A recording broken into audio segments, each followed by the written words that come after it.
Folks, Black Star Network is here. Hold no punches. A real revolution. revolutionary right now. Pow. Support this man, Black media. He makes sure that our stories are told. Thank you for being the voice of Black America, Roland. Stay black. I love y'all. All momentum we have now, we have to keep this going. The video looks phenomenal. See, there's a difference between Black Star Network and Black-owned media and something like CNN. You can't be Black-owned media and be scared. It's time to be smart. Bring your eyeballs home. You dig?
It is Monday, July 8th, 2024, and I'm Candace Kelly, sitting in for Roland, who's taking a day to recuperate after his trip to Ethiopia.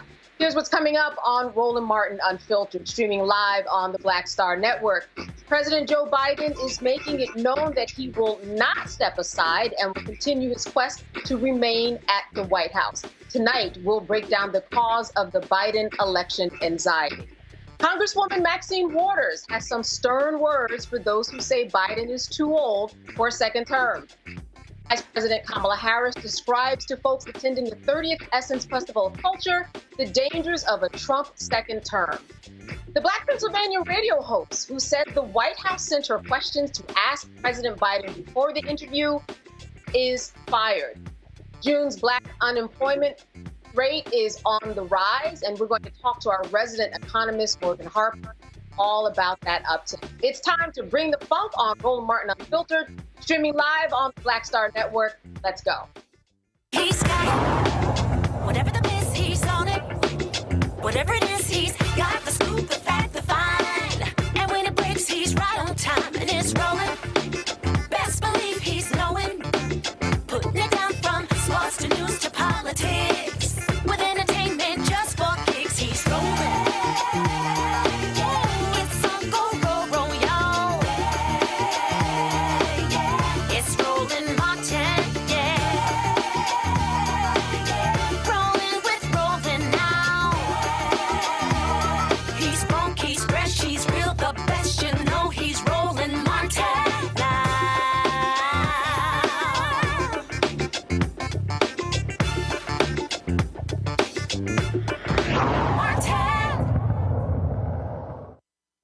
We're not going anywhere. I am not going anywhere. I wouldn't be running if I didn't absolutely believe that I am the best candidate to beat Donald Trump in 2024. We had a Democratic nominating process where the voters spoke clearly. I won 14 million of those votes. All right, so there you have it, folks. President Biden is making it clear that he will remain in the presidential race despite concerns from Democrats. Now, Biden called into MSNBC's morning show after he sent a letter to Democrats on Capitol Hill that he would not drop out of the race. I haven't lost. I beat him last time. I'll beat him this time. And this is a guy who, look, we talk about debates. Look at his performance with debates. He lied over, Trump has 50 lies. Look, this is a guy who says 10% of the universe. I want to get into it. He's just a liar. And he hasn't done a damn thing since the debate. He's been riding around in a golf cart for 10 days. He's down in Mar-a-Lago talking with his wealthy friends. I'm not running because of these guys, Joe. I'm running because, and you know me well enough to know this from the very beginning, I ran because I never bought on to the trickle-down economic theory. I never bought into the notion that we have to walk away from the rest of the world and cave to Putin or anybody else. I've never believed any of that. And I'm confident that's where the American people are. So what I did was I went out and I wanted to make sure that there wasn't any slippage at all. And with the average voter, I don't care what the millionaires think. And by the way, 97% of all the people who contribute to us are people making under 200, contributing under $200. I think we have the largest contingent ever in history. I'm not positive of that, but I think that's true. And so I want their support, but that's not the reason I'm running. I'm not running about what they think and what they care about. And by the way, you don't see a whole hell of a lot of them flocking to Trump. You don't see a whole lot of CEOs flocking to Trump. You don't see any. You see the major economists out there talking about what I have been able to do. I don't hear anybody talking about his economic plan likely to bring America around and keep America first. And by the way, here's Trump talking about all that he's done and Trump and his debate night. He's a pathological liar. He lied about Roe. He refused to accept the outcome of the election. He refused to condemn January 6th. And he says, they claim, he spoke with Putin before he invaded. What the hell are we doing, Joe? All right. So Tamia D. Booker, founder and managing director of T. Booker Strategies, joins me now to dissect all of this. Tamia, thank you so much for being with us today. Thank you for having me today. Absolutely. My first question to you is this. What do you think about the call to Morning Joe? Do you think that it made a little bit worse in that, listen, we couldn't see him, so we didn't know whether he was reading notes or not. It sounded like he was. There was one time where I caught him making reference to a list that he had. What do you think about his performance and what it did for his chances? I think that the president, we witnessed amount of frustration in his voice and with this whole issue since the debate. Yes, he had a debate that was not that great. However, he is right. The level of accountability that Trump has had to keep since the debate is not there. He stood there and he told blatant lies. And we have a president who we knew his age when we elected him back in 2020 and knew there would be a chance that he would run again in 2024. And he's someone that has stood with the Black community. He has really helped us. He's been fighting for student loan repayment and forgiveness. And for whatever reason right now, the media is really focused in on a bad debate and less about what is really at stake. Our reproductive rights are at stake. Our health and well-being is at stake. Our safety as Black people in this country are at stake. And so you can't blame him for being frustrated, given that this has been the conversation for the last almost 2 weeks versus a candidate who is a felon and also stood there and told numerous lies throughout the debate. So to me, I think one of the questions becomes for many, this isn't something that's new for the president. This is something that we've been seeing progressively, whatever you might think it is, in terms of the loss of words, in terms of the blurred speech, in terms of him just not remembering and getting facts wrong. So is there a little bit of concern for some, Biden reelection anxiety? Yes. And, we saw today, especially during the White House press briefing, they asked the press secretary about his health. And I think we have to lean on really the assessment of the doctors. If the doctors are clearing him and saying that he is good to run the country, then we need to trust in that. It is hard to see when you're seeing someone who also might be just aging. And the country has really expressed concern about this. But I think if he has physicians that have cleared him, then we should continue to trust that he is doing just fine. He's been campaigning since, nonstop, traveling all over the U.S., campaigning in battleground states, making his case. And he made a strong case this morning.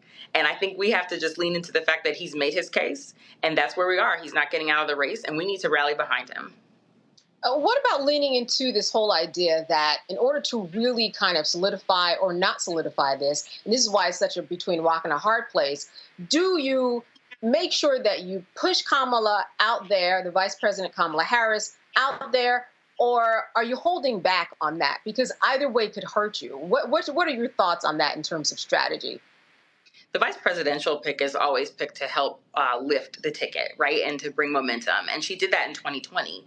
And so why wouldn't she do that again in 2024? She is someone that can really speak, especially with reproductive rights and abortion on the top of a lot of voters' minds, and something that's really at stake that Trump said that he would nationalize an abortion ban. It makes sense to have a woman stand here and campaign on behalf of that. She has been doing that throughout the presidency, her vice presidency. She's been speaking to what the administration needs to do and will continue to do so. So I don't see anything different because the presidential debate this year was actually earlier, and usually the presidential debates are later in September, right after the conventions, and they springboard the general election cycle. So this time the general election cycle just started earlier, so her being out there on the trail is just really in concordance with the schedule that they put together, having the debate start in June.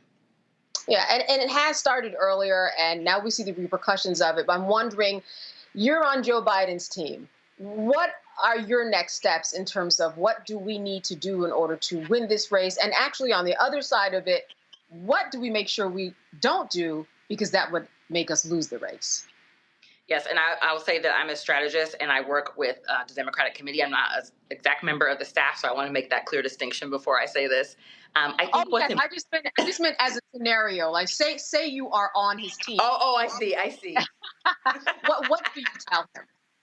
Oh, yes. If you're on the team right now, it's really the time to rally the people and really make the strong case that you should vote for him, right? We went through reasons why we should not take the risk of sitting at home and letting Donald Trump win this election, because we've got to protect ourselves and save ourselves. Unfortunately, and fortunately, it is on us. And so if I were on the campaign right now, the strategy would really be around reaching voters, talking to voters in every way possible, doing what they're doing, which is having him out campaigning across the country, and then making sure that there is a field program to talk to voters about why this is important.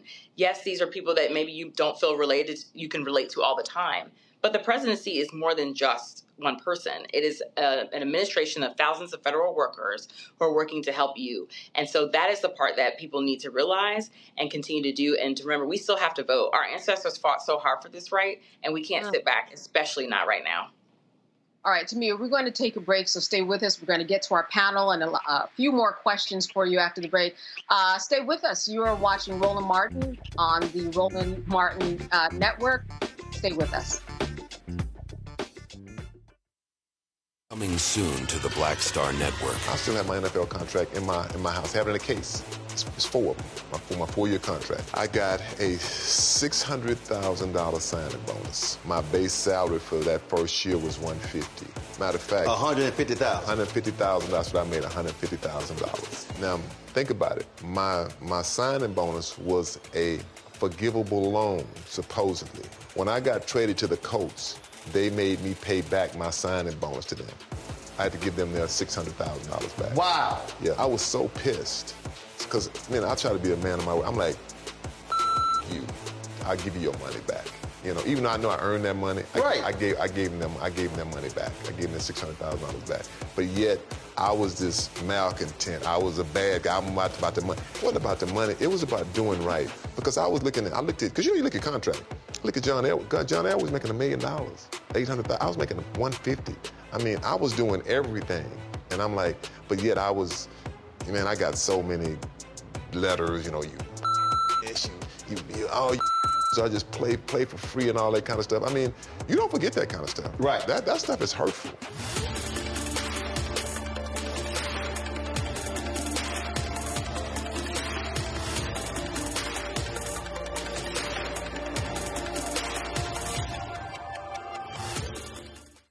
Essence Atkins. What's the love king of R&B, Raheem Devon? It's me, Sherry Shepherd, and you know what you're watching. You're watching Roland Martin, Unfiltered.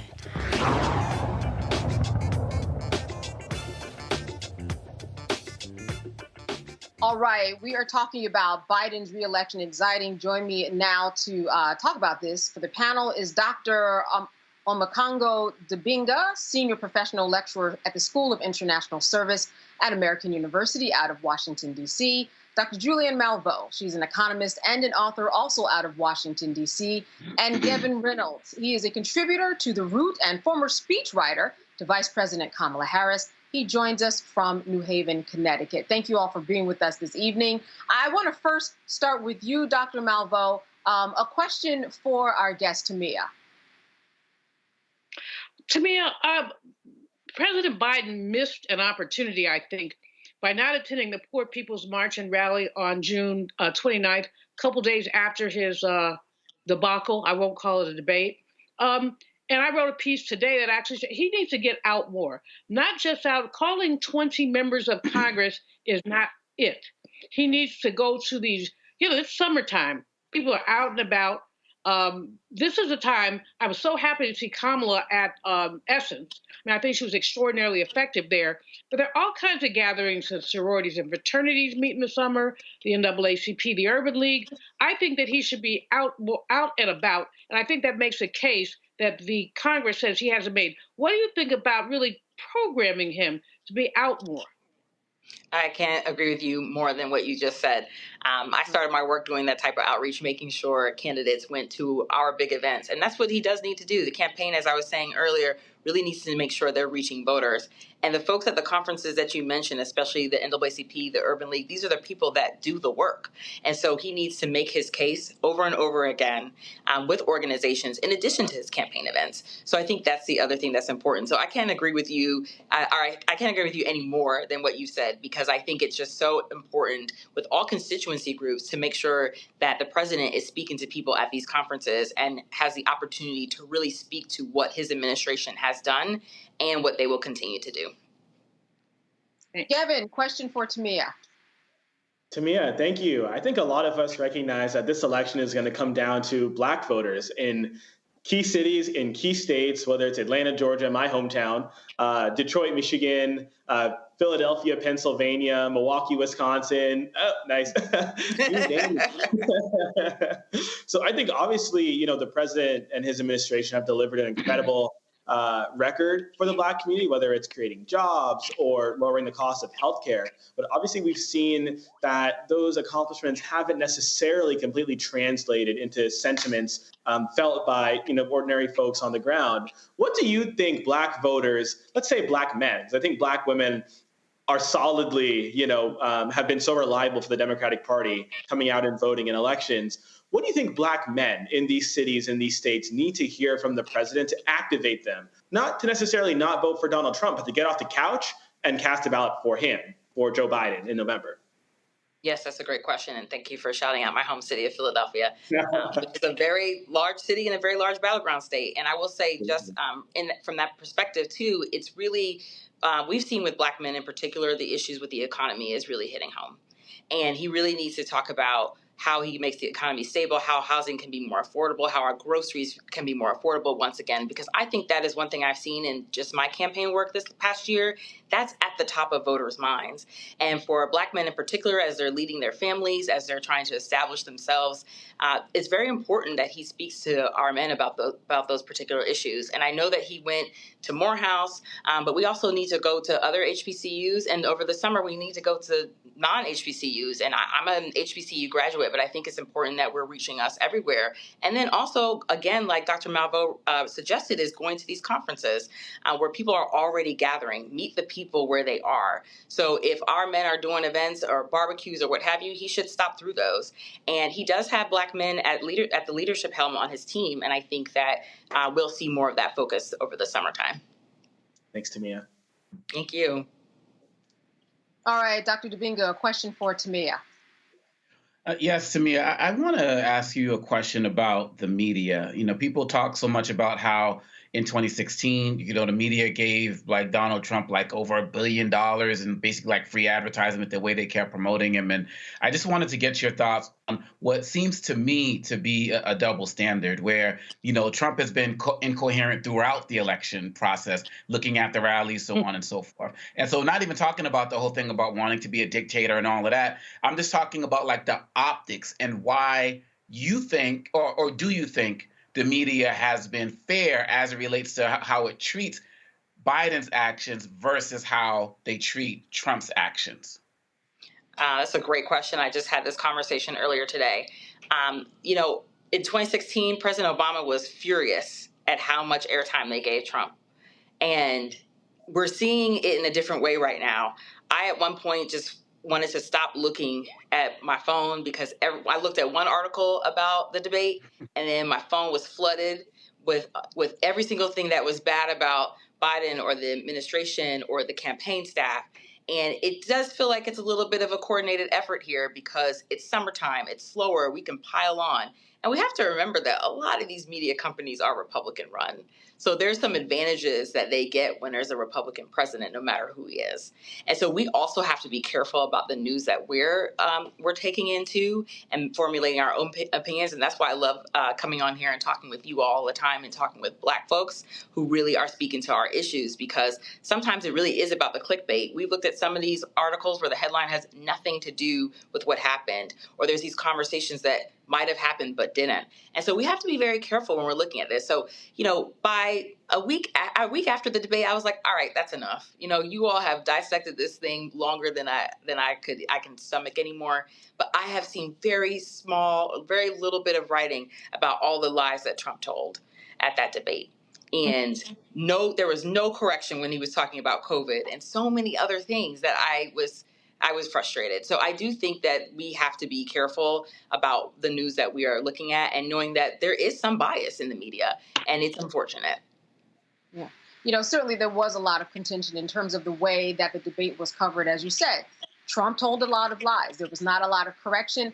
In fact, there were so many lies you didn't have time in real time to actually correct it. That would have made it a much longer debate than what it was. I'm wondering, Tamia, in your estimation, what can the Democrats do in order to uphold Biden, perhaps? Or what can they do that can make it a better situation? Because not everybody is fully on board.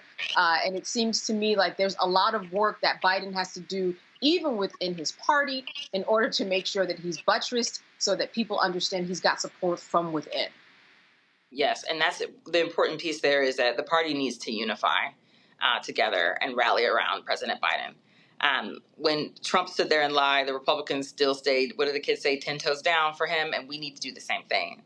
You know, it wasn't a great situation, but at the end of the day, campaigns always have setbacks. I've been on several campaigns now to know this.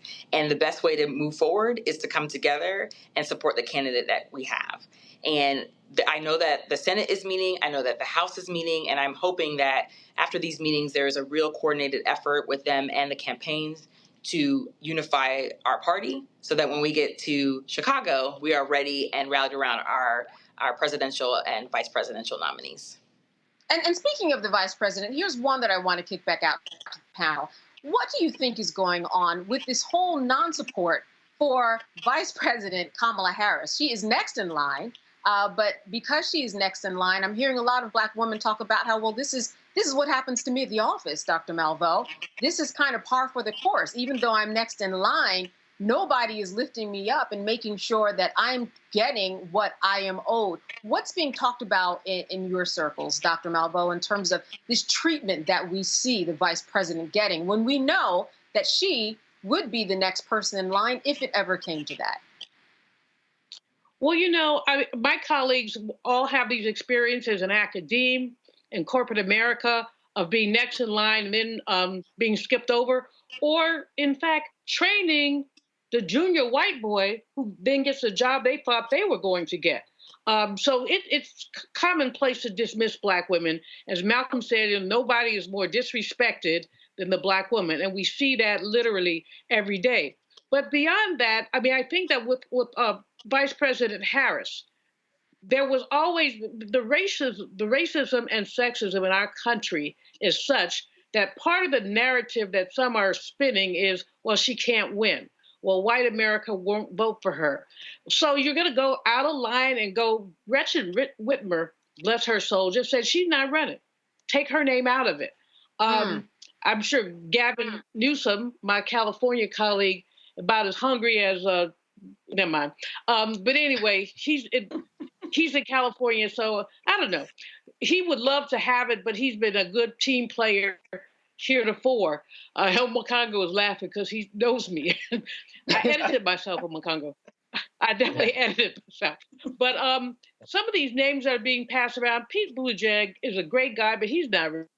Come on now. Would you lift him up over the sitting vice president? So people are really talking about what will happen if the vice president is passed over. How will Black women, the most reliable vote that the Democrats have, how will Black women react and respond?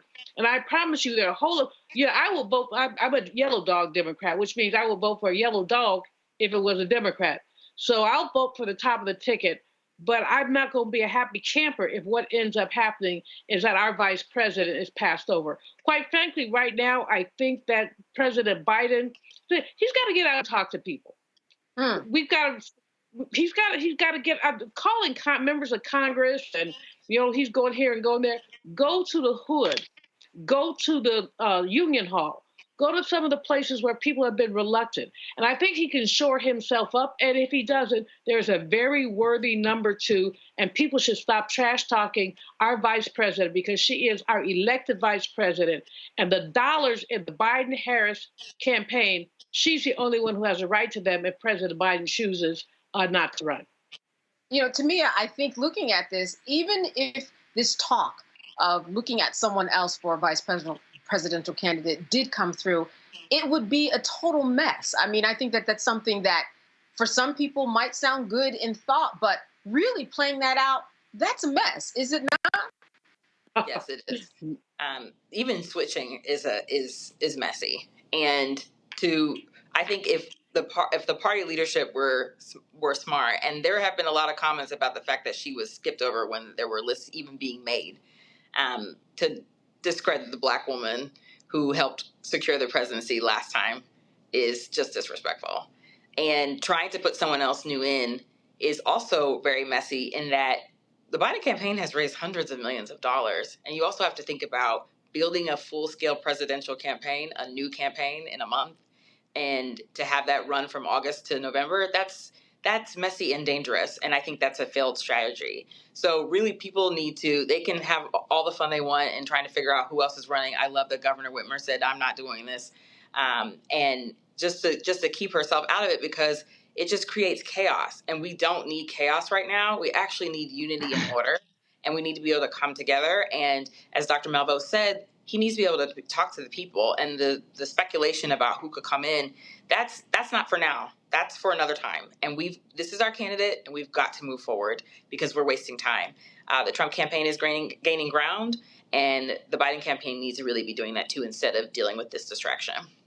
Right. And the more people that step away, like the governor, the less chaos, or else you're just going to have the media, Gavin, speculating over and over again about what if. So being a part of the media, what is it that you're hearing? Because the media is getting blamed a lot for messaging, for information that might be confusing. When you are working and speaking with those around you, what is it that you aim to do when you actually cover these types of stories that you may not see other people doing in other media outlets? So I'll say this, a majority of my journalism is focused on opinion pieces. So I don't want to suggest that, I'm necessarily covering this story at the moment as a reporter. I'm covering it certainly on my own social media handles and sharing my thoughts, in platforms like these. But I think it's really important that we have people who look like us who are covering this story, because as was mentioned a moment ago, and a lot of the early lists that were being generated as to who might be able to step in should President Biden step aside, I was astounded to see the vice president's name left off of those. And we really shouldn't be surprised by that, just because of the biases that we know exist in the media. And we've seen the unfair treatment of Vice President Harris for a very long time now. I think a lot of journalists have been, waiting for moments like these where they can continue, to discredit the vice president who, if you just look on social media right now, what are a lot of the clips that we're seeing surface? We're seeing, the gaffes, we're seeing the, as people call it, the quote unquote word salad. It's utterly disrespectful. What I'm not seeing on social media are the hundreds and thousands of clips that exist of the vice president, like how she spoke at Essence Fest over the weekend. I think we might cover this a little bit later today, prosecuting the case against Donald Trump like few people I have heard ever do.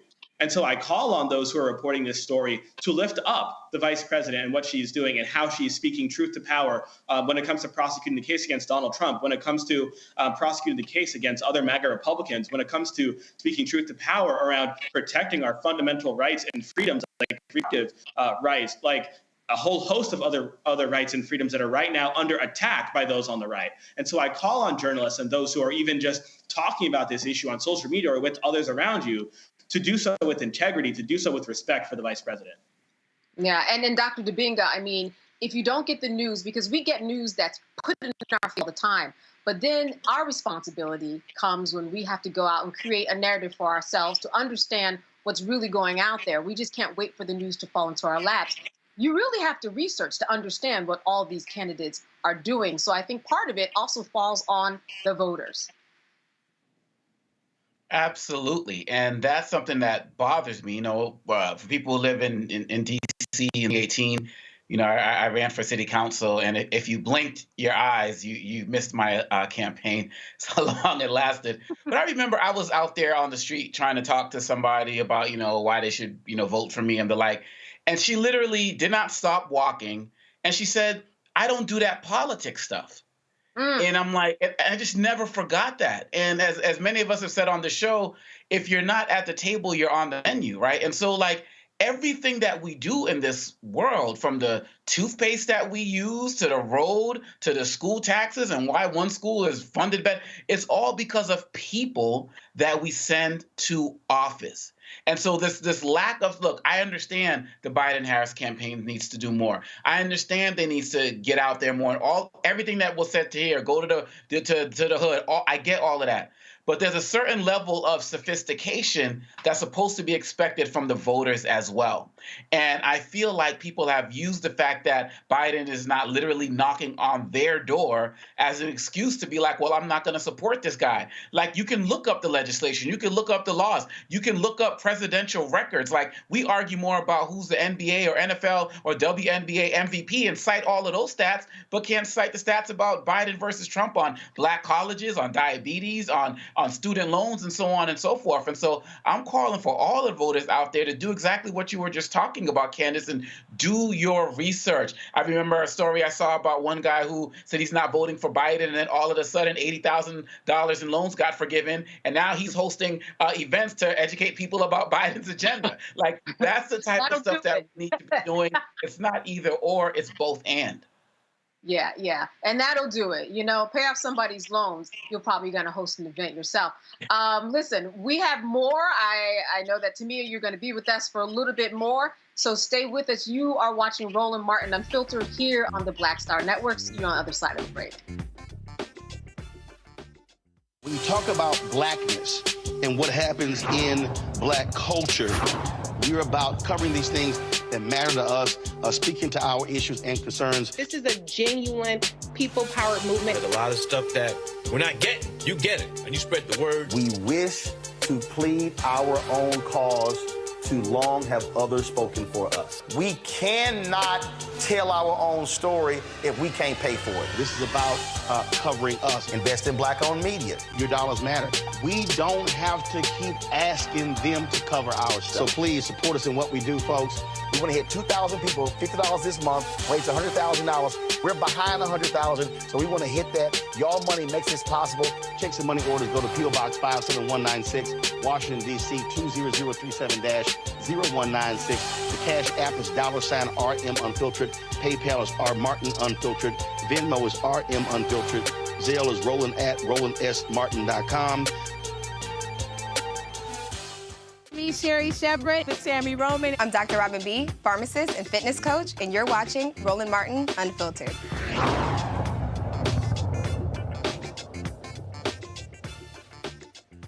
All right, we are back talking about the Biden and that voting anxiety that a lot of people seem to have. California Congresswoman Maxine Waters was on a panel at the Essence Festival of Culture where she completely dismissed the notion that President Biden's age should be a factor in running for re-election. We're now at a point in time where people are talking about Biden is too old. Hell, I'm older than Biden.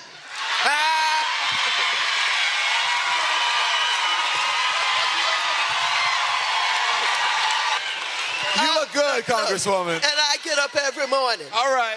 And I exercise. All right. And I work late hours. All right. I take care of black people. All right.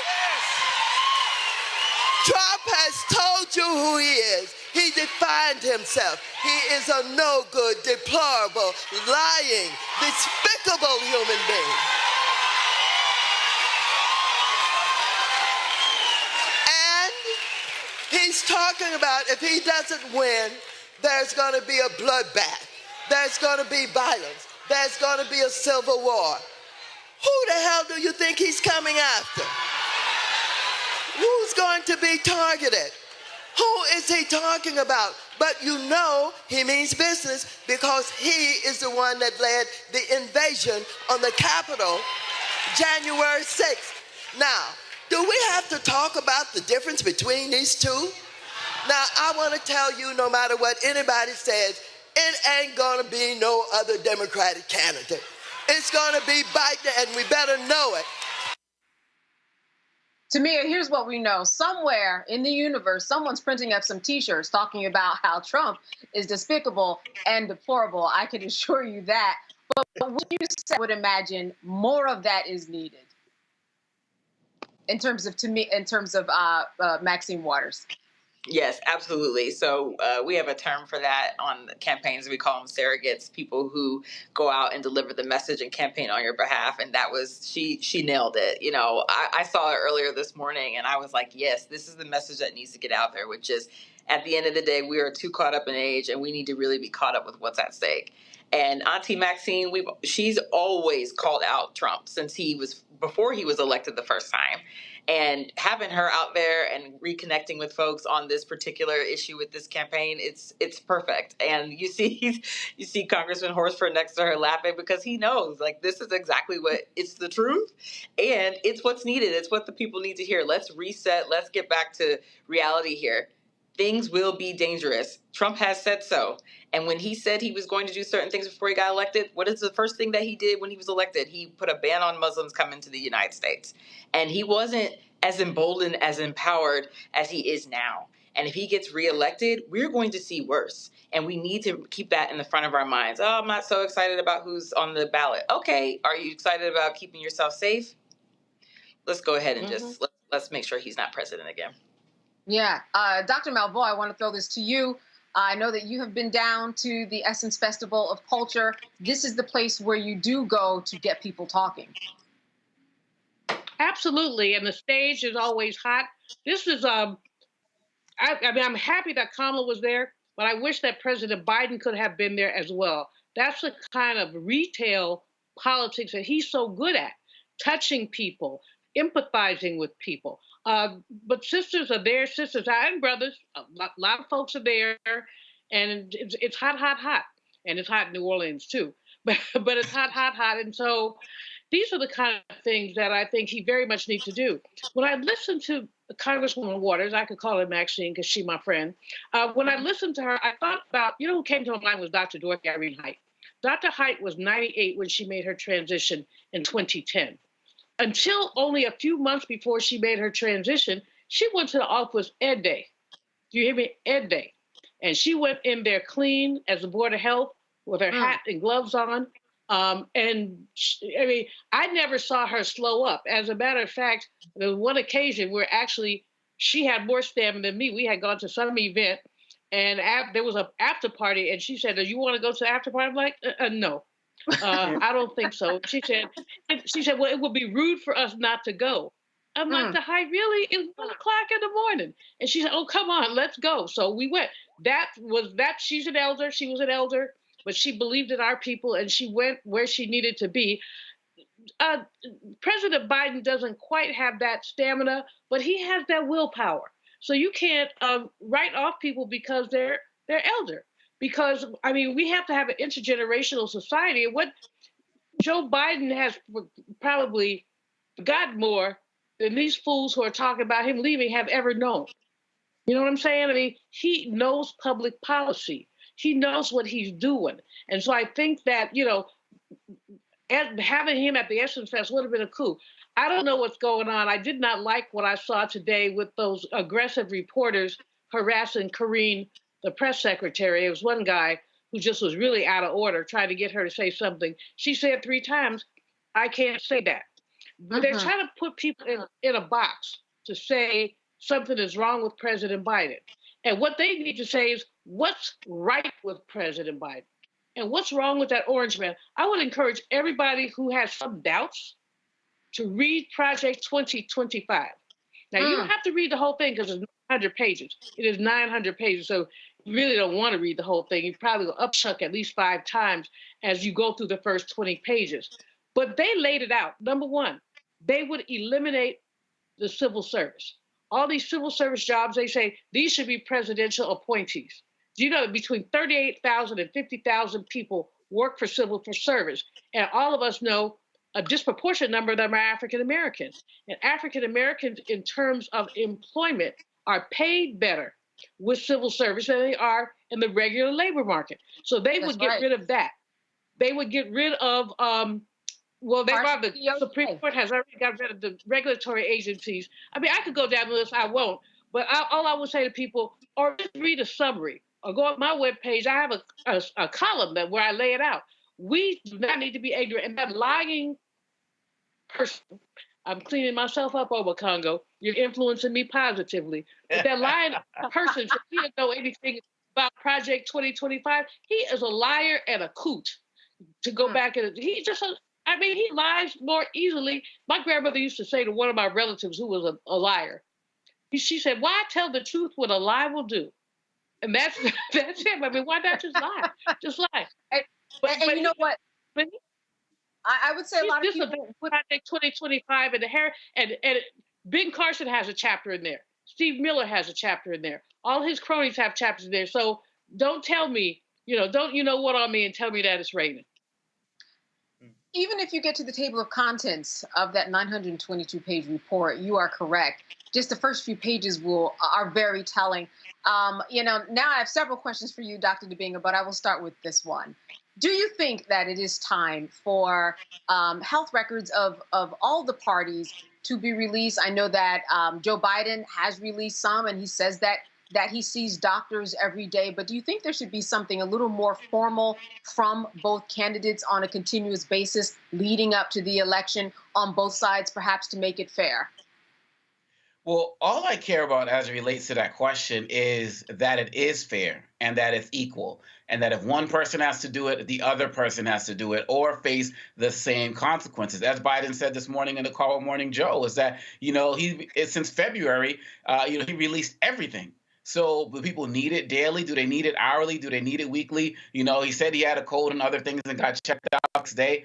But do we remember when Donald Trump's doctor, who he affectionately called Ronnie Johnson, and his name is Ronnie Jackson, at a rally when he was standing right there? Ronnie Jackson says something to the effect of, President Trump is the most fit president in the history of presidents, or something to that effect.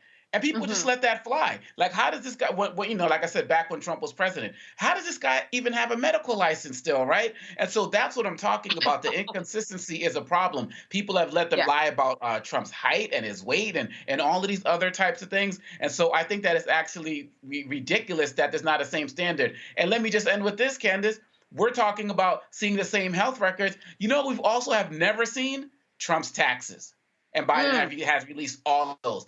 And so I'm saying there's never been a consistent playing field as opposed to the expectations, and have the level playing field and have consequences for both of them for not doing what has been set. But don't just have it on Biden to do this. To me, what do you make of this Project 25?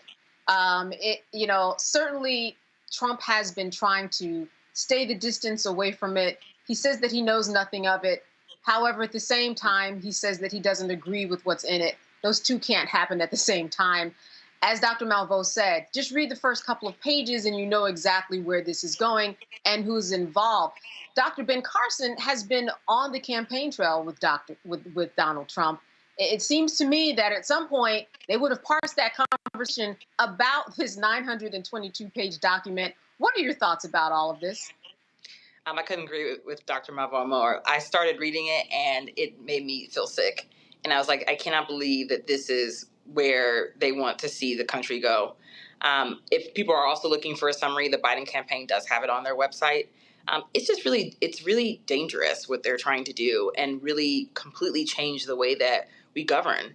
And as it was mentioned, you have thousands of employees that are working for the government that are Black, that they are basically trying to discriminate against. They've continuously talked about smaller government, smaller government, smaller government. And we know what that means. That means cutting people from doing the work.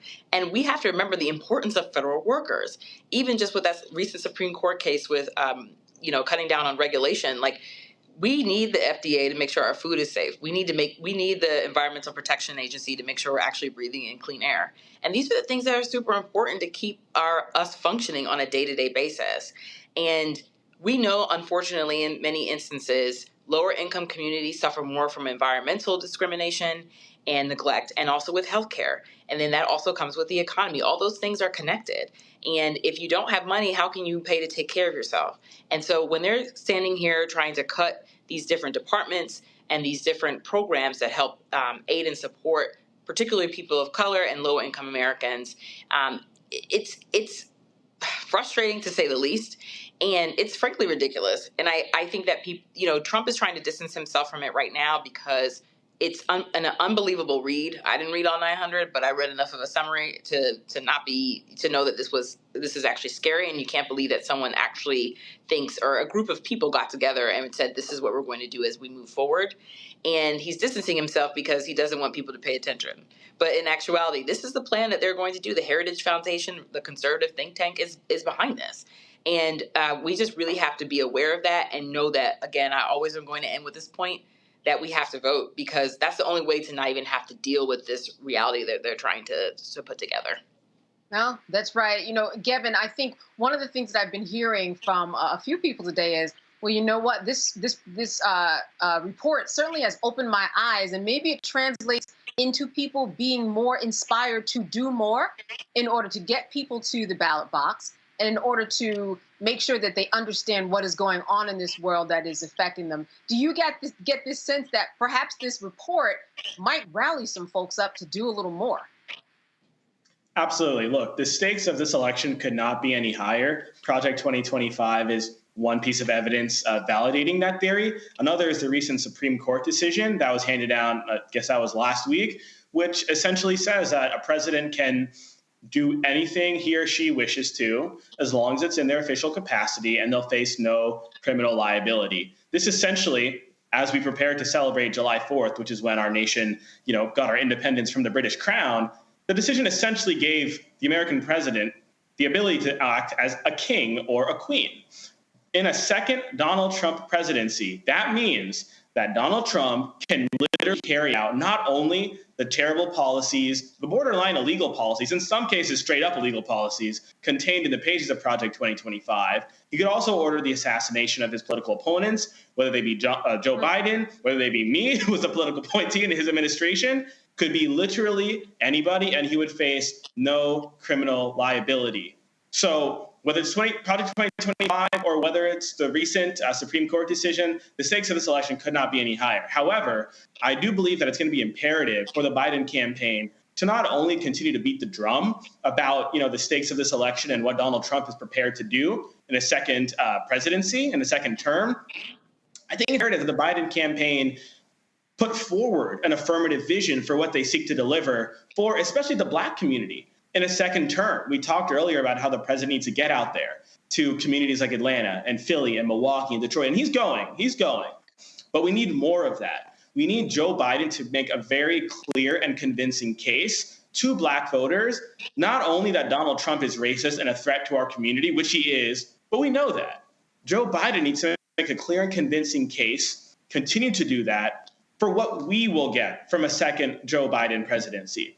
Like I said earlier, the Biden presidency so far has contained a historic list of accomplishments for our community, whether it's a historic rate of Black small business growth, a historic rate of historically low Black unemployment, or record low caps on prescription drugs for seniors when it comes to insulin, for diabetes, which disproportionately is Black seniors. I believe the list is extremely long. But I want to hear from the president as he continues to get out there and travel and speak and engage with Black voters more that he plans to do in a second term. I've heard him talk extensively about free childcare, universal pre-K. I love some of these ideas, continuing his mission of delivering for the middle class. So I think he should continue to do that. I think he will, but it's going to be critical to make sure that Black voters not only recognize the danger of a second Donald Trump presidency, but also the incredible benefits that our community can glean in a second Joe Biden presidency. All right, I'm going to wrap up with you, Tamia, before we let you go. Just your final word, final thoughts about what we are seeing unraveling today. We had Gavin that mentioned this big Supreme Court case. What's going on with democracy? If you would we have about 30 seconds in terms of what people should keep in mind when they go to those polls. Yes, and it's really about making sure that we keep democracy together, and that is important. And it's everything that we talked about. I'm trying to do this all in 30 seconds. It's keeping ourselves safe and protected, and able to keep our freedoms, and that's important. As I mentioned before, our ancestors died for these freedoms to be able to participate in the democratic process. We need to continue to do the same thing, and that really is voting for the Democratic candidate in this instance, and it would be President Biden. Thank you for having me here today. Absolutely. Tamia D. Booker, founder and managing editor of T. Booker Strategies. Thank you for all of your insight. All right. Take care. All right. And stay with us. You are watching Roland Martin Unfiltered here on the Black Star Network. See you on the other side of the break. On the next Get Wealthy, financial therapy, what it is and why it may be exactly what you need. So when you think about financial therapy, what we're talking about is how do we learn to live with our money in a way that is congruent with our values, that we understand our emotions about money, we understand our beliefs and our behaviors. That's right here, only on Black Star Network.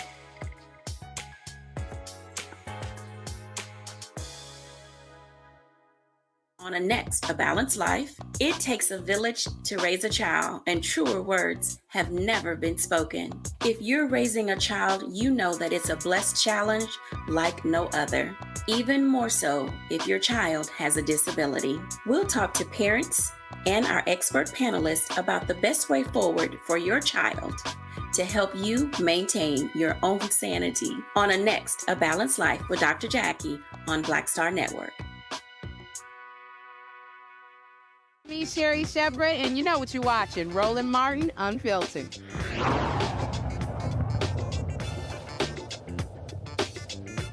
All right. Vice President Kamala Harris was also in New Orleans for the 30th Essence Festival of Culture. She sat down with Essence CEO and President Caroline Wenger. Harris expressed to the audience the importance of November's election. This is probably the most significant election of our lifetime. You know, we have said it every 4 years, but this here one is it. We are looking at an election that will take place in 122 days. 122. Where on one side, you have the former president who is running to become president again, who has openly talked about his admiration of dictators and his intention to be a dictator on day one, who has openly talked about his intention to weaponize the Department of Justice against his political enemies, who has talked about being proud of taking from the women of America a most fundamental right to make decisions about your own body. And then last week, understand, sadly, the press has not been covering it as much as they should in proportion to the seriousness of what just happened, when the United States Supreme Court essentially told this individual who has been convicted of 34 felonies that he will be immune from essentially the activity he has told us he is prepared to engage in if he gets back into the White House. Understand what we all know. In 122 days, we each have the power to decide what kind of country we want to live in. Understand what we know. When there has been a full-on intentional attack against hard-fought, hard-won freedoms and rights. When I talk about the family that raised me, yes, they took me in a stroller as they were marching and shouting for justice, knowing that justice will not be achieved unless we are prepared to march and shout and fight for it. And one of the ways we do that is through our vote. This here election, let's think about the significance of the United States Supreme Court. 2 years ago and some days now, we commemorated a decision by the United States Supreme Court, the Dobbs decision, that undid the protections of Roe v. Wade. Understand how that happened. The former president, who wants to be president again, hand-selected 3 members of the United States Supreme Court with the intention that they would undo the protections of Roe v. Wade, and they did as he intended. The Court of Thurgood and RBG took a most fundamental right, the right to make decisions about your own body. And on this subject, I think we all believe and know one does not have to abandon their faith and deeply held beliefs to agree the government should not be telling her what to do with her body. If she chooses, she will talk with her priest or her pastor, her rabbi, her imam, but the government should not be telling her what to do.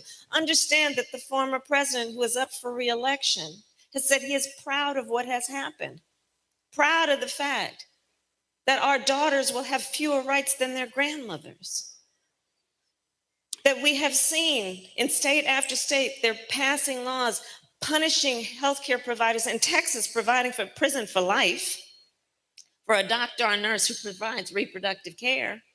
Understand, laws being passed and proposed that make no exception for rape or incest. Caroline, you asked me about the things that have influenced my career. That's exactly right. So many of you know I was a prosecutor. You may not know one of the reasons why.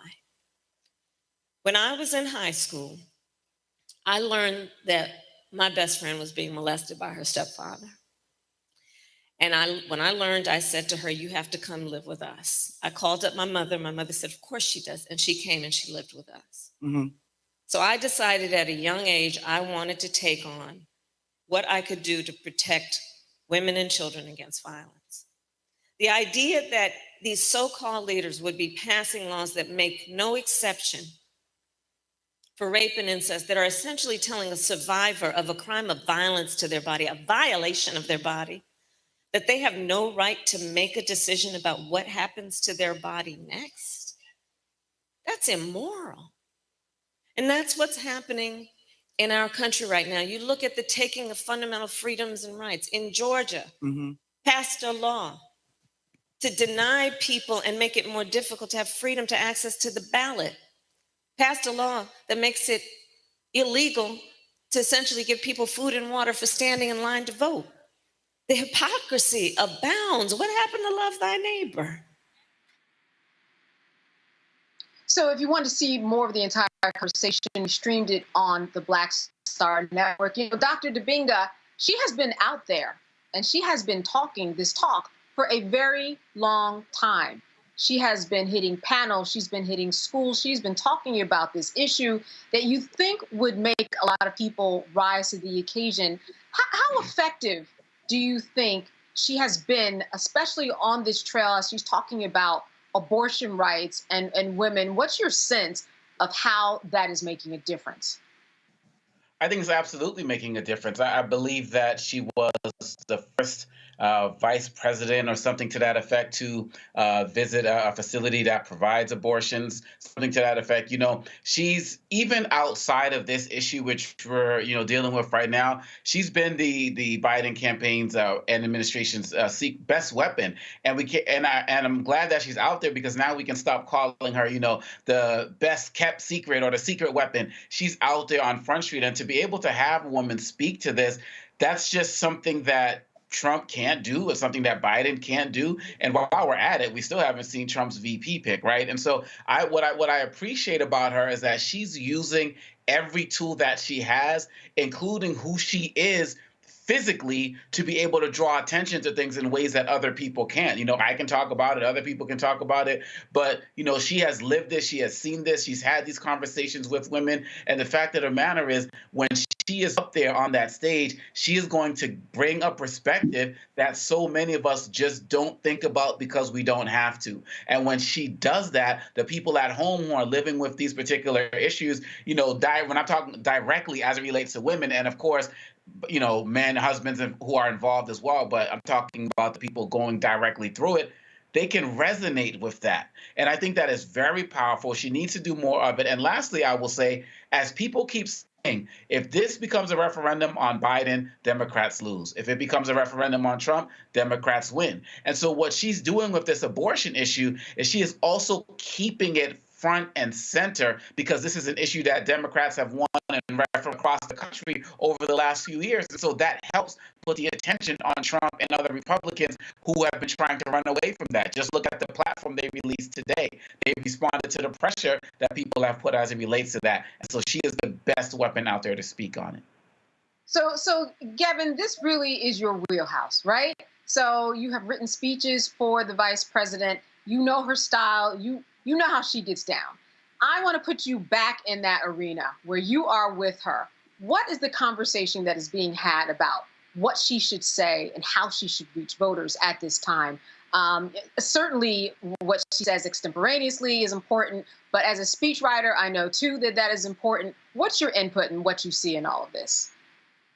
Absolutely. So, the job of a speechwriter, above all, of course, you have to be an excellent writer to be a good speechwriter. But above all, you have to be able to put yourself in the mind of your principal.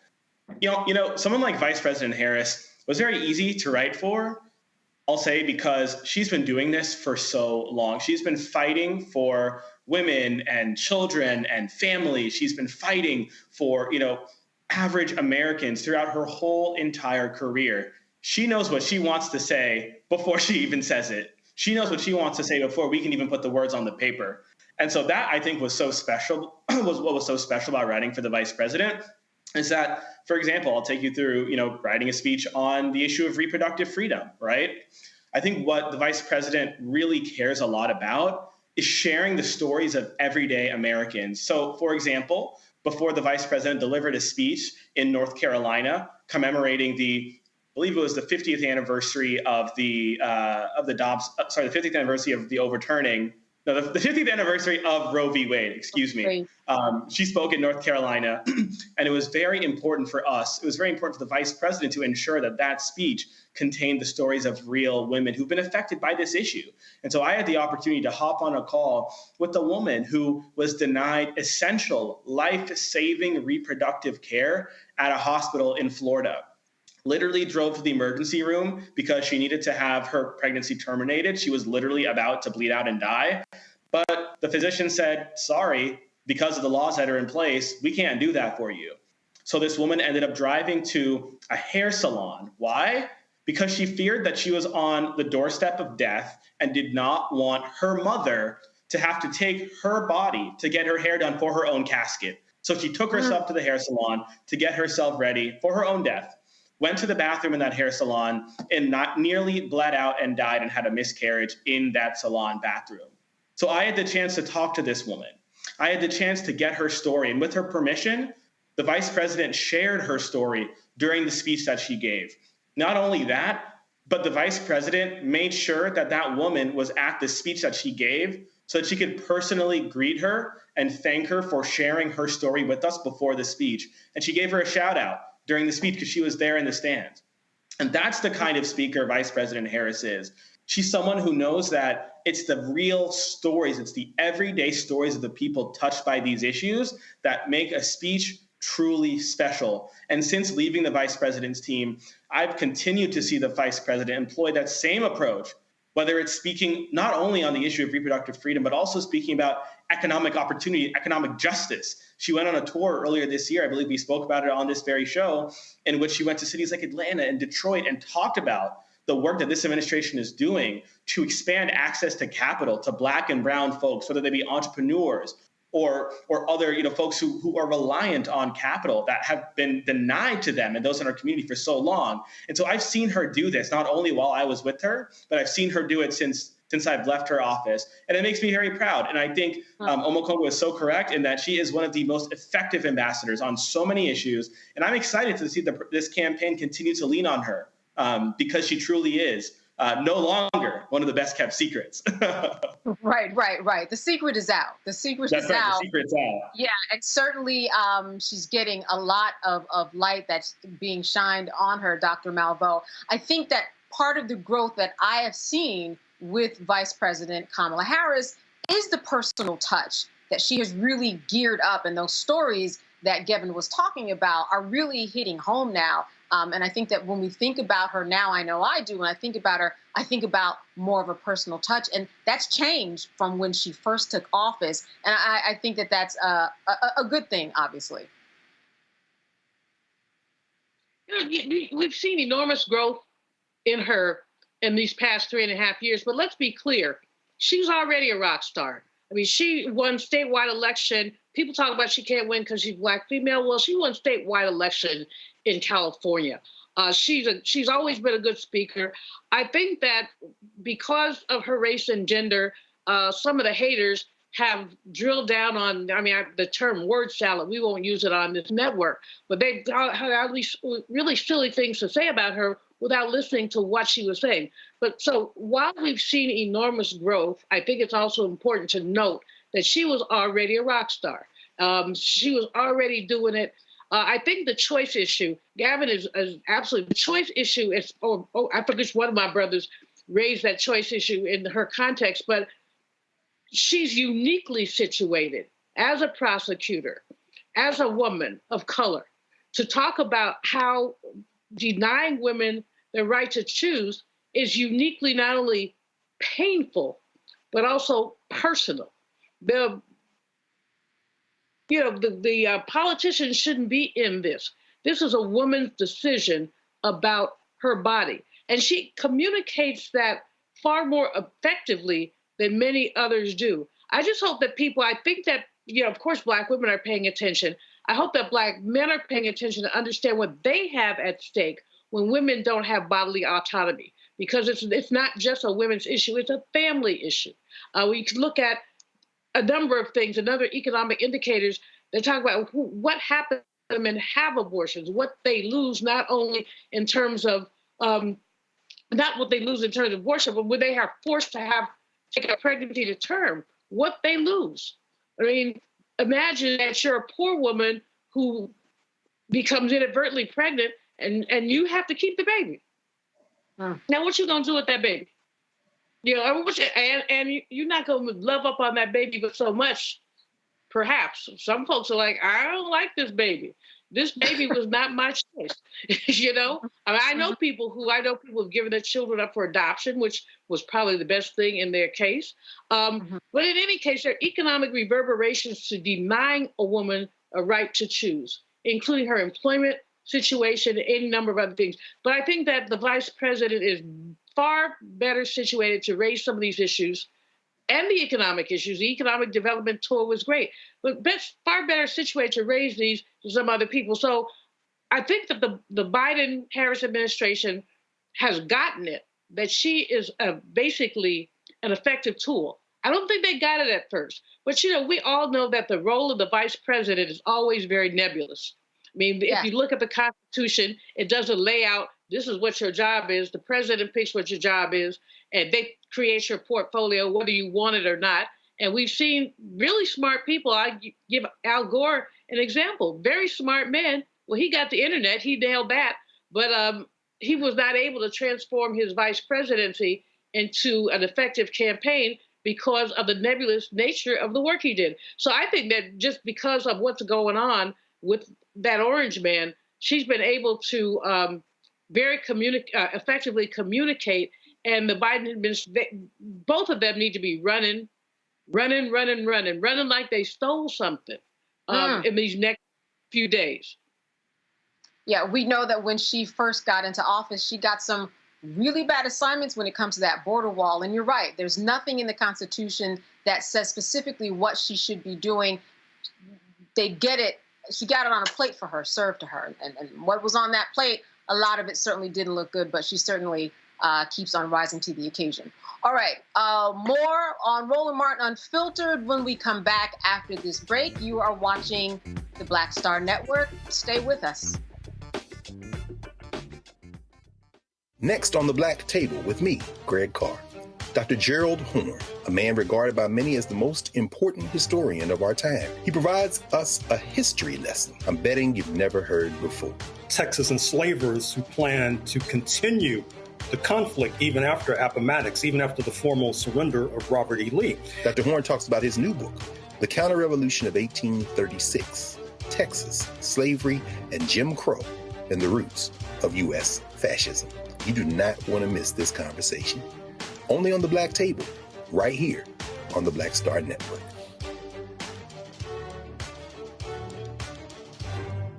Fanbase is pioneering a new era of social media for the creator economy.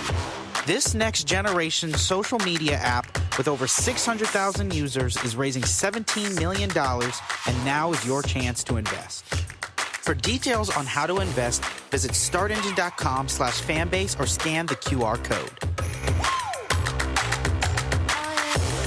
Another way we're giving you the freedom to be you without limits. Hey, it's John Murray, the executive producer of the new Sherry Shepherd Talk Show. You're watching Roland Martin Unfiltered.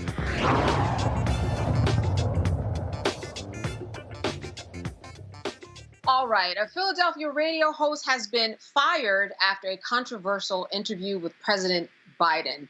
WURD, an independent Black-owned talk radio station, landed Biden's first interview following the June 27th presidential debate. During a CNN interview, the station's host, Andrea Lawful Sanders, admitted to asking Biden questions at the White House that the White House had sent her in advance.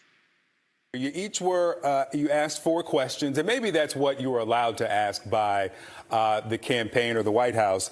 But they were essentially the same questions, both interviews, about accomplishments, progress in your respective state, what's at stake in the election, what he has to say about his debate performance, and what he would say to voters who think their vote doesn't matter or might sit this election out. Were those questions given to you by the White House, or did you have, or the campaign, or did you have to submit questions ahead of this interview? The questions were sent to me for approval. I approved them. Okay, so the White House sent the questions to you ahead of the interview? Yes. Okay. I got several questions, 8 of them, and the 4 that were chosen were the ones that I approved. All right, so that did not sit well with the radio station. Here's a part of the statement that the station posted on social media about the incident.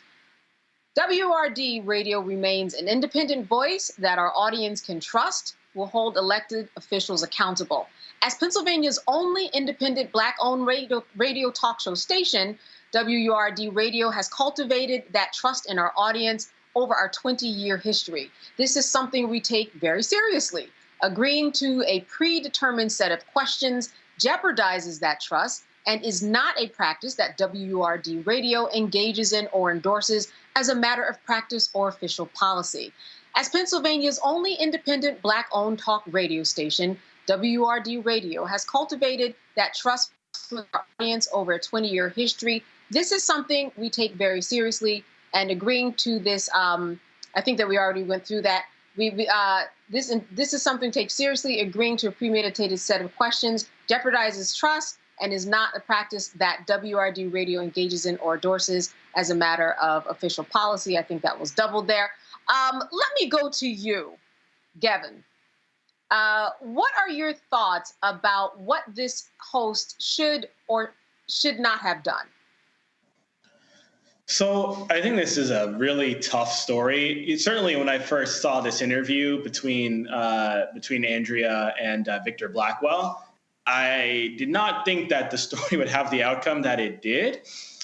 I guess having been inside, the room and in the building in terms of in the political space and seeing how this often works, I guess my perspective is that it's not entirely uncommon for the staff, supporting a certain principle to go back and forth with reporters and journalists in seeking to set up or line up an interview to establish the guardrails or parameters or scope of a particular, interview. Nor is it necessarily uncommon for questions to sort of be massaged, back and forth, again, between the staff supporting a principal and a potential journalist seeking to interview that host. It's not entirely uncommon. It's really not an uncommon practice. I think right now, though, we're at a situation in which a lot of Americans are looking for truth and are looking for clarity and are looking for transparency from the president as to, how he handles more off the cuff, non-scripted, non-teleprompter, sort of exchanges. And so I think it was sort of the perfect storm in the scenario where listeners were, I suppose, hoping to hear the president just sort of, responding in real time to questions without, knowing beforehand what those questions would be. Clearly, the policy of this radio station is that the way in which this reporter conducted herself was not in line with the policies of the radio station. I certainly am not one to, I can't comment on the extent to which what she did truly, did or did not conflict with the policies, nor, right. should I second guess the decision that was made by this radio station. I guess speaking in generalities, I would hope that, this is a Black-owned radio station, serving, for Black listeners by Black reporters. I guess my hope would be that in a situation like this, again, without knowing the specifications, the specifics here, that perhaps there could have been a way to deal with the situation without terminating, the reporter here. Again, I do not know the nature or the relationship that, the reporter has with this radio station, but I guess I would hope that there could have been another way to resolve this situation without terminating this reporter. Gavin, I think a lot of people are thinking about just the process of the behind the scenes. Dr. Dibinga, it seems as though, yes, often journalists go on TV and they talk about the guidelines and they talk about, how the sausage is made. They talk about what goes on behind the scenes. I'm just wondering why she went on this show. Was there permission? And was there even a discussion just in terms of leadership and policy? I just think that there are a lot of holes that need to be filled in because she went on the show for some reason. Perhaps she thought she had the green light, ended up at a red light after it was all said and done, though, Dr. Dibinga. Yeah, absolutely. And as Gavin said, it's definitely unfortunate. And I found it. And it kind of goes back to the first part of our whole discussion that people are nitpicking every single thing that Biden does, that they're reaching out to people who normally would not get any attention, right? When was the last time you saw a Black radio host be interviewed on CNN or MSNBC for an interview with the president, right? So I think she kind of got caught up in the whole frustration of what's going on with Biden and how everybody's watching his every single word. I think some news sites are actually posting transcripts of his speeches so that people can actually kind of go through it word by word and look at where he slipped up. We're in silly season as it relates to that, but they're not doing that for Trump, by the way. The thing that we have to be mindful of is that, again, this is something that happens all the time in radio. And going back to what Gavin said, it will depend on the standard set by the station. If their standard is, we don't do that, you don't take prepared questions, and she violated that, then it would make sense that she has to go. We saw this a couple of weeks ago. Remember, Candace, with Tyler, the singer, and the Breakfast Club, She went on the Breakfast Club, and she was like, her manager, don't ask about this, don't ask about that, don't ask about that. And Charlemagne asked about all of it. And so there's a certain level of integrity that stations are supposed to have. Karen Hunter talked about this. She said she would never take an interview where she can't ask the question she wants. But if somebody said, you have to take our questions, she would deny the interview from the beginning and wouldn't do it. So it comes down to the integrity of the station, and it comes down to the integrity of the host. And if the integrity of the host and the integrity of the station are in conflict, then clearly ownership is going to win out, right, as it relates to that. And so I think it's an unfortunate situation all around. Clearly, this radio station has its standards, and they felt like they weren't met by her. But I think that we have to be careful as it relates to those of us in this media space in general to not nitpick every single thing. Biden has done 15 events since the debate, right? And it's still not enough for people. We can't keep nitpicking every single thing. The campaign's going to do what it's going to do. The radio stations are going to do what they're going to do. And we have to make sure that we're respecting that. And it doesn't seem like she did in this case. Dr. Malveaux, was there a miss somewhere, you think, if you think about the host, what she did and what perhaps was happening in terms of policy, because they said that their policy is that they don't take questions ahead of time. So I'm just wondering if there was a misunderstanding about what the policy of the station even was, because it is strange that it ended up like this. It is very strange. I have a radio talk show Monday mornings at 9 a.m. on WPFW. I think Oma Congo has been my guest once. And people do not tell me what I'm going to talk about. Now, people may suggest, I did today's Monday. So this morning I had Liz Harris from Poor People's Campaign, and I had a young lady who has been working on the Chevron case, the regulatory case. In her case, she sent me a couple of talking points because the Chevron case is very complicated to me. I'm not an attorney, but she sent me some talking points, but I asked her what I felt like asking her, which wasn't necessarily the talking points. But basically, people don't tell me what to say. It's going to come out some other kind of way. With Liz Harris, she's a close acquaintance. Reverend Barber is a friend, and it was fairly free-flowing. But I had people give me questions. I'm saying, we're not going to roll like that. I've read your bio. I've read your book. Let's just talk. But in politics, and when I used to do a lot of national television, one of the things that used to crack me up is you go on the air with a Republican, and they would have not only their talking points, they would be ordered. Democrats, we just say whatever. But Republicans are always very disciplined. So if you debated 3 Republicans in a week, they would all say the same thing. Just saying a lot, I don't know the backstory. I do know that WURD is a great station. It's owned by a Black family. The dad used to own it. He was a physician. Now the daughter is the CEO. Sarah Lomax. They're terrific people. So I just think there's something that we don't know. There's something that we don't know here, because this just doesn't seem egregious. Some of the questions that you would ask President Biden are questions anybody would ask him. I mean, you want to know how you felt about your debate. You want to know, what your accomplishments are. So I just think that there's something missing. But I'm sorry for the sister, and I'm sorry for the station. But no.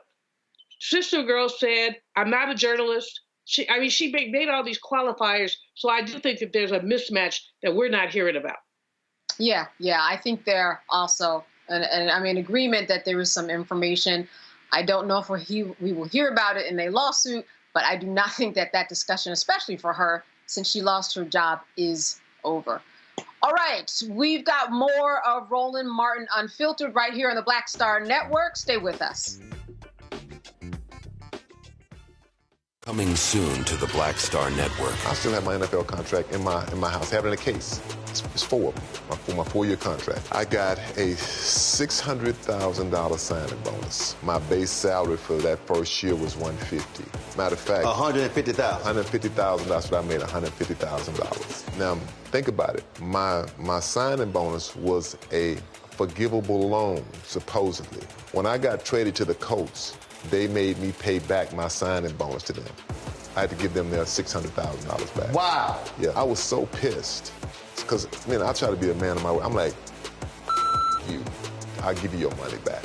Even though I know I earned that money, I gave them their money back. I gave them $600,000 back. But yet, I was this malcontent. I was a bad guy. I'm about the money. It wasn't about the money. It was about doing right. Because I looked at, because you look at contract. Look at John Elway. God, John Elway was making $1 million, $800,000. I was making $150,000. I was doing everything. And I'm like, but yet I was, I got so many letters, so I just play for free and all that kind of stuff. You don't forget that kind of stuff. Right. That stuff is hurtful.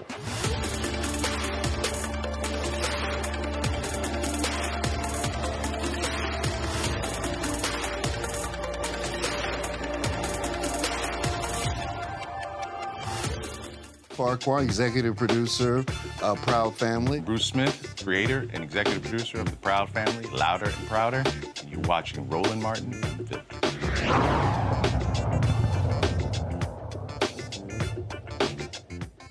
All right, jobless rates rise in June for white, black, and Hispanic women, but for men in the three racial groups, the black unemployment rate increased in June to 6.3%. The overall for June was 4.1%. Black men saw a dip, but the unemployment rate for black women rose 0.5 of a point from May. Now, while the overall unemployment rate slightly increased, June saw 206,000 jobs added to the workforce.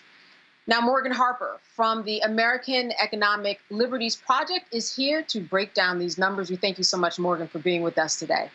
Thanks for having me.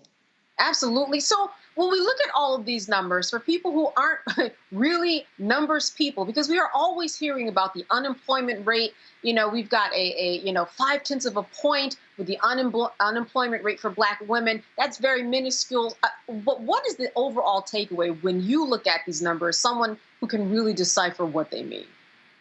So overall, the job market and the employment status of Americans is in a pretty good place. So even as you noted in that overview, how we've seen an uptick, in the black unemployment rate, it's still at relatively historic low levels. And we've seen that pretty consistent throughout the entire Biden administration, that unemployment has been relatively low for us and across the board. But what we did see this past month in June is that there is this bit of an uptick, both in the general and the black specific unemployment rate. And that can mean a number of things. I mean, one, as I emphasize a lot, it's just a month. And then these numbers are sometimes revised down the line. So you got to take it all with a grain of salt. But it could mean that there is some slowing down in the labor market. But again, we've been living through a real labor boom since after the pandemic in terms of the level of new jobs being created, hiring, wages going up. And so what the government policymakers, and specifically at the Federal Reserve, are going to be looking for is this labor market slowing enough so that we can finally start to lower those interest rates? That's the connection between these unemployment numbers and the interest rates. And that's going to be really key, especially as we head closer to November, I think, because a lot of folks are looking at that, whether you're thinking about trying to buy a home. As we know, if you're trying to get a mortgage, these interest rates are very high. If you're a business owner and you're trying to borrow money, the interest rates are very high. And if you have existing debt that you're having to pay off, that also can be, causing a lot of stress financially. So, it's important to always keep these numbers in a broader context, that they're just discrete moments in time. A lot can change, but there certainly is enough here for us to say that we need to monitor this and see if there might be some ongoing slowdown in the labor market that could be a sign of other types of economic concerns. Indeed, Morgan, these interest rates have stopped people in their tracks in terms of getting any type of property. What are your thoughts in terms of, if you could explain to the audience the shift that could potentially take place and what it takes for that shift to happen to bring down an interest rates or change the price? Remember, we were talking at one point about eggs and milk and the cost of that and bacon. But when we think about these shifts, those shifts can happen in a short period of time, perhaps, in terms of the change in interest rates. Absolutely. And so all year we've been waiting for the Fed to lower interest rates. They've been saying, they meet quarterly, and there's always a lot of speculation about whether this is going to be the month. They said that likely in 2024 they were going to be lowering rates. And as we inch closer now towards the, we're past the halfway point of the year, it hasn't happened yet. And so we're running out of quarters for them to follow through on, that prediction. It does seem, and, a lot of folks are speculating after this latest report with that bit of slowdown, even though total jobs created was, pretty high, over 200,000 jobs created, that the unemployment rate was going down, that this might be the type of softening in the labor market that would start to make the Fed feel like, okay, we need to inject a little energy, so to speak, into this economy and lower interest rates, which would spur some of that other type of economic activity with the housing market, businesses, et cetera. Whether they do that, only time will tell. September would be the next time when, they would have that opportunity. But it certainly seems like, based on this data, that they would have a fairly, reasonable case for taking that route.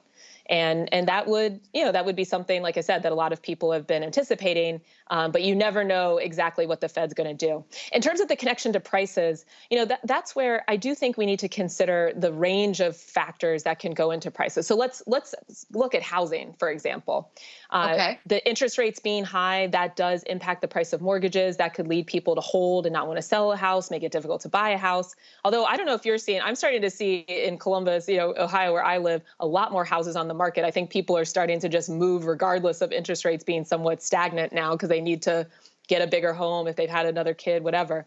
But we also need to look at the full scope of what could be driving those housing prices. We've learned in this past year about how, there's been a software that was allowing landlords. So because it's not as easy now or as cheap to buy a house, a lot more people are stuck in rental situations than perhaps they'd want to be. And landlords are taking advantage of this. And they're not just taking advantage of it in a traditional supply and demand situation, which would be legal. There's only a limited amount of rental housing, and then you're going to increase the prices because more people maybe are staying in that market. They've also been using a software company that applies an algorithm that allows them to collude to keep prices of their units. And these are usually like the bigger landlords that own, multiple multifamily units, keep those rental prices artificially high to just kind of test the outer bounds of how much consumers and renters are willing to pay. So that is illegal. That is price fixing. And that is something that this Department of Justice is getting involved in. There's a class action about that, but then also Department of Justice has been getting involved to try to call that out. And that could help to then bring down some of those rental prices for the foreseeable future. So, it's really important. And that's true across a range of industries. It's like, yes, there's some things in these markets that are highly complex. Gas is another one.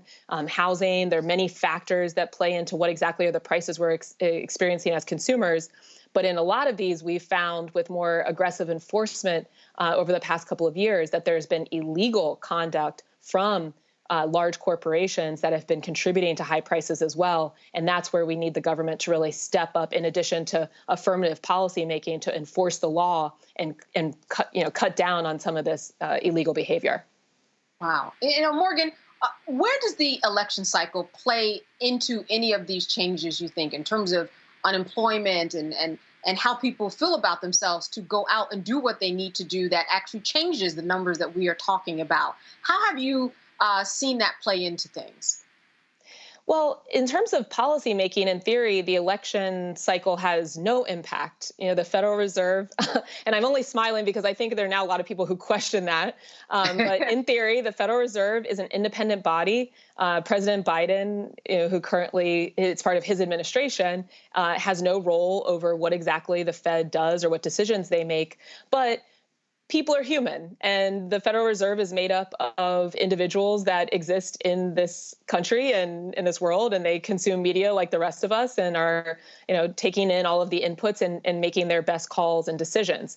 Economists are people too, right? And so I think it would be very naive to think that it doesn't have any impact, but, by the technical law or letter of the law, it is not supposed to have any impact. In terms of how people are feeling, the data isn't really getting into how people are emotionally experiencing the economy. It really is kind of nuts and bolts. Are you looking for a job? Have you looked for a job in the last month? Are you currently employed? Did you find a job? So that there's not as much area for gray, so to speak. But in terms of how people are actually living out those numbers and those experiences of what is making you feel like you're excited about the future and wanting to, potentially pursue an opportunity in a different industry, that kind of thing, some of the more subjective factors. I do think all of the talk about the economy, I mean, there's been a lot of criticism, and we've seen this in some of the polling, that even though the economy has been quite strong, that a lot of people continue to say that they don't feel that optimistic about where the country's headed economically or otherwise. And again, I do think that's where some of these experiences that you might just be having as a human being living in modern American culture, that could be impacting perhaps some of your psychology and your experience in the economy. Before I jump to the panel, my last question to you is, what are the job sectors that we are seeing the growth, whether it's minuscule or whether it's by a couple of percentage points? What are these popular areas where people are entering into? Great question. It varies every month. And this past month, it seems that the bulk of the job growth was driven by government jobs and healthcare and education. And, which I think those have been the top for the past few months as we've been coming on and talking through this data. But it varies in terms of how something like manufacturing, if it's seen an increase. In this job report, we didn't see an increase in the manufacturing data. It really seems to have been driven more by the government job growth, which is another sign of something that, I wouldn't say concern, but then that kind of makes people think like, okay, well, if the most of the job growth is being driven by something that isn't technically, in the private sector, part of that, element of the economy, then maybe another sign that perhaps things aren't as strong as they could be and something to continue monitoring. All right, I'm going to go to Dr. Malveaux. Question for Morgan. Well, thanks, Morgan, for breaking down the First Friday report. Two-part question. You talked about housing, and housing, of course, is extremely important. And you talked about this algorithm, which I don't know anything about, so I'm going to have to look it up. But one of the things that I noticed in terms of rental housing is that corporations are buying up single-family homes and apartment buildings and then basically taking them off the market. And that's also a factor in sort of increasing the price of housing. And so I know that that's not, you're an attorney, but I don't think it's illegal. I think it's just immoral to basically take housing off the market. So I'd like you to think about that. But the other thing, we spend so much time every month, First Friday, looking at the data that comes from the employment situation. And how much faith should we really put in a movement from, let's say, 6.1 to 6.2? I mean, because basically, especially when we're looking at the Black population, we're looking at a very small population, and it's just as likely that that number will go either back up or back down. I think the annual average is a much more accurate way to look at what's going on in the market. But again, I'm interested in your thoughts. Yeah, absolutely. I mean, month to month, it's hard to make any definitive conclusions about what any of this data means. And so absolutely, we have to kind of see if there's a trend. When you start to see something that happens, the same type of growth in unemployment over several months in a row, well, then that might be a little bit more clear that there's something really to that. But even still, I think you're right. I mean, it's a lot of this is interpreting data and trying to take a lot of different inputs and reach conclusions. And it's not a perfect science by any means. So I do think we need to take it all with a grain of salt. And that's where, too, I think we need to feel confident in layering on our lived experience as people who are in the economy and our communities and what we're seeing on the ground, and make sure that those experiences are getting to the desks of policymakers. It might be hard to get to Jay Powell, who leads the Federal Reserve, but we all have people in Congress that are representing us that have a little bit more of a direct line and can send a letter and get their attention. So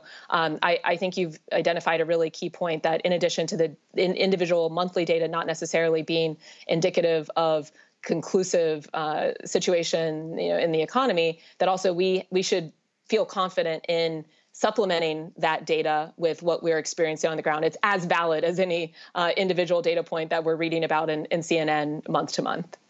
On the housing, I would just say, I think you're right that it's not illegal. We're seeing a lot of the private equity firms that are buying up, especially single family homes, turning them into rental properties, not putting them back on the market for sale. And that does impact the supply of housing overall that's available. And I do think, there's increasing intention now in Congress in terms of what that distortion of the supply of single-family housing in different communities could be. And look, I mean, these large firms don't have the same incentive as a individual landlord who lives in the community, who maybe is managing 4 properties and trying to make sure, they turn a profit, but they don't have to be beholden to the financial incentives of Wall Street, which are looking for super profits. So it definitely has an impact on the housing experience that we all are experiencing. They have national portfolios and they have national investors that they need to turn a buck for. And I do think it's something that Congress should look into and limit just how much ability they have to control our housing supply. Dr. Dubinga. So, Morgan, I had a question, a kind of larger scale question. And people always talk about, well, when it comes to like gas prices, the president doesn't really control gas prices. That's happens, because of other factors. My question is, what does a president really influence as it relates to the job market? Because people talk so much about Trump's unemployment numbers versus Biden's, and some will say, well, it was actually COVID. No, it was this or that. To what effect does a president's actual policies affect the job market?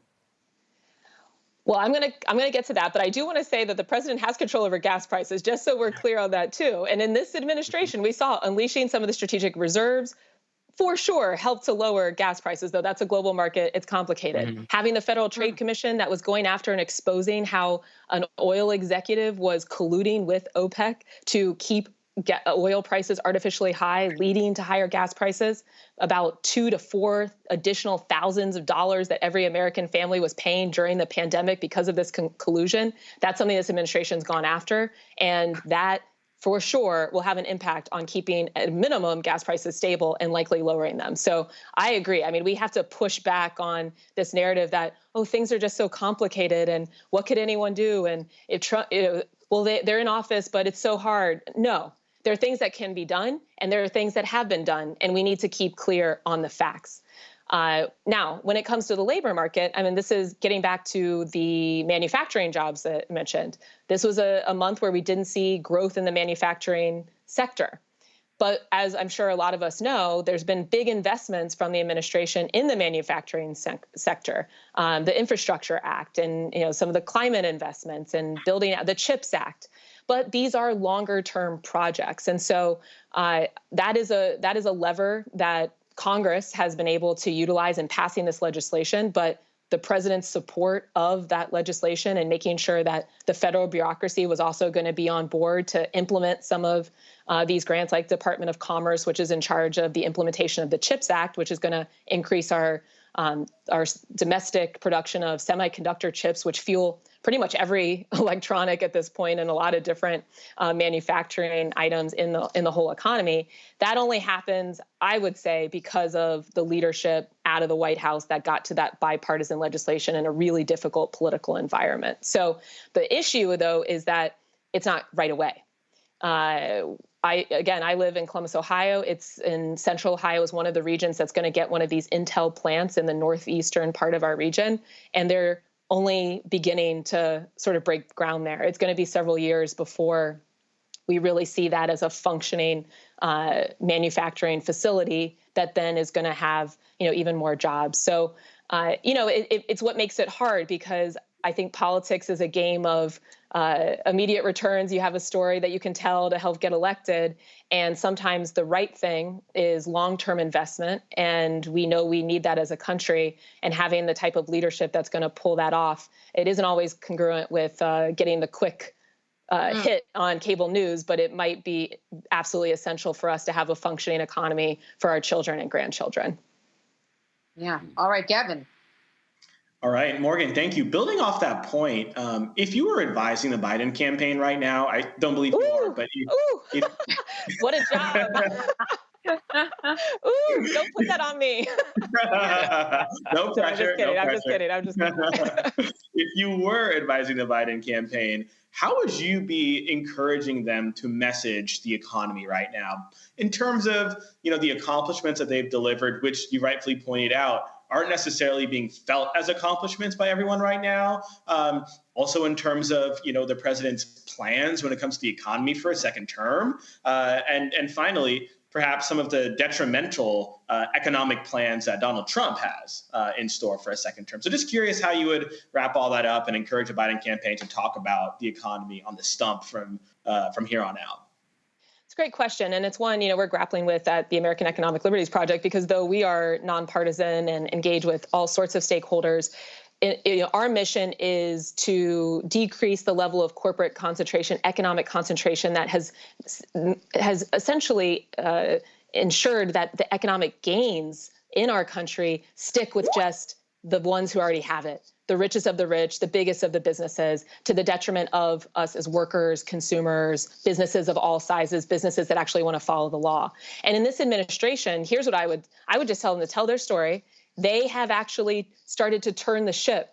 How have they done it? By putting people in place who seek to change the 40 years of failed economic policymaking that we have had as a country. People like Lena Khan, who are at the head of the Federal Trade Commission, people like Jonathan Cantor, who's at the head of DOJ antitrust. They are taking on some of the largest and most powerful corporations in America and are saying, hey, even you have to follow the law. Google, Apple, Live Nation Ticketmaster, United Healthcare, right? It's rumored that they're going to be investigating them for how much they've been increasing healthcare costs. What 90% of Americans say is a concern for them about how high healthcare costs are. So we have villains throughout this economy that think they are better than us and they don't have to follow the law, and they are stealing our money and hurting our economic futures every single day. This administration has started to take them on. And there is a lot more work to do, because unwinding us out of this 40-year problem does not happen overnight. It is going to take a while, but the key is having leadership that seeks to do something about it. And what we've heard so far from Donald Trump is that, take the gas, coming back to the gas prices example, we have one administration that's holding people accountable who have inflated gas prices, and we have an opponent who is saying that they are going to strike deals with big oil billionaires to make sure that law enforcement is not something that they have to ever think about. That's the contrast. So I think the contrast is important. I think it's important that you're actually doing something. And then, as you also mentioned, the vision for the future, keep going, right? We have huge fights on our hands. We have healthcare. I mean, getting back to United Healthcare, what are we going to do to make sure that not only is everyone covered with insurance, but we're improving the situation where you are not eating your income with all of these premiums, that we're not in a situation where we have things called pharmacy benefit managers that are making it so that you're hearing Walgreens, Walgreens is saying that they can't afford to be a pharmacy on the ground anymore. Now, there might be a lot going on there. I'm not stumping for Walgreens necessarily, but if Walgreens is saying the same thing as independent community pharmacists all over this country that are saying we have to close up shop because we can't make any money, we have a problem. And it's a problem that this administration has started to tackle. And we need to give them time. In my opinion, this is Morgan Harper as an individual, not as an employee of a nonprofit. We need to get them more time to keep going. Because the alternative is one that we already know. It's where we keep working and working and working, and we do not get ahead. It's where you can be a worker bee for the rest of your life, but you try to start a business, you're going to get crushed. This is not sustainable. We have to see change. We need it now. And we have had the types of leaders in this administration that appear willing to take that on. All right. Morgan Harper, listen, we like you as an individual and with your nonprofit. You know, every time I hear you, I just want to get out a pen and paper and take notes. That is good information. And we thank you so much for breaking it down and being with us this evening. Thanks for having me. And thanks for the great questions. Yes, indeed. All right. You are watching Roland Martin Unfiltered here on the Black Star Network. We'll be right back. When you talk about blackness and what happens in black culture, we're about covering these things that matter to us, speaking to our issues and concerns. This is a genuine people-powered movement. There's a lot of stuff that we're not getting. You get it, and you spread the word. We wish to plead our own cause. Too long have others spoken for us. We cannot tell our own story if we can't pay for it. This is about covering us. Invest in black-owned media. Your dollars matter. We don't have to keep asking them to cover our stuff. So please support us in what we do, folks. We want to hit 2,000 people, $50 this month, raise $100,000. We're behind 100,000, so we want to hit that. Y'all money makes this possible. Check some money orders. Go to P.O. Box 57196, Washington, D.C. 20037-0196. The Cash App is $RM Unfiltered. PayPal is R Martin Unfiltered. Venmo is RM Unfiltered. Zelle is Roland at RolandSMartin.com. I am Tommy Davidson. I play Oscar on Proud Family, Louder and Prouder. Right now, I'm rolling with Roland Martin, unfiltered, uncut, unplugged, and undamn believable. You hear me?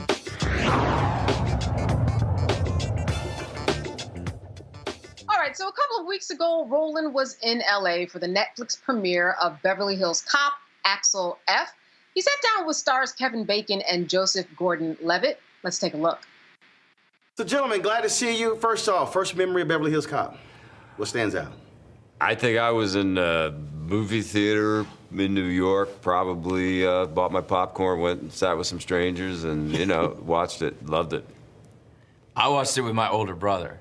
I was too young. I was probably too young to watch it even after it had come out, but we watched it, you know, on TV, probably on like a Saturday afternoon with some cereal or something like that. But, you know, my brother was a huge Eddie Murphy fan. Right. And do you have any older brothers or sisters? Brother, 1 year, 1 day older. 1 year and 1 day. Yep. Okay, so it's a little different. Mine's 6.5 years old. Yeah. So when I looked up to my brother so much, anything he liked took on this air of, you know, ultra coolness. And for him and for me, that was Eddie Murphy. So to now get to be playing Eddie's sidekick in the new Beverly Hills Cop movie is just incredible. It's also one of those films that were one of those franchises where people constantly quote things that happen. You could be at a party and folks will like, will start recounting this and this and this and this. And so that's always, I think, also interesting, which makes, I believe, a movie really memorable when folk will recite lines or scenes from a film. Yeah. I mean, I think that one of the things, besides the fact that you just love Axel Foley and you love Eddie as Axel, is that the fish out of water story is a kind of a timeless story that works again and again and again. We were talking about Shakespeare before. You know, Shakespeare, you know, has a number of fish out of water comedies, and there's just something so great about the character of Axel, and we do it again in this movie, coming from a place that's so different, and then looking at Beverly Hills from that character's point of view is just funny and weird and great. You know, I love that piece of it, and I think it keeps playing. And Beverly Hills deserves to be made fun of.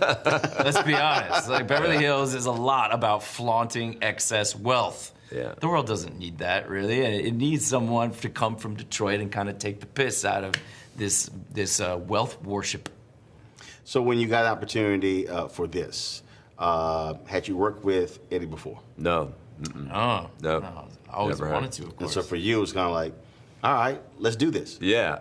I mean, for me, it was kind of like, how is that possible that all these years paths have never crossed, you know?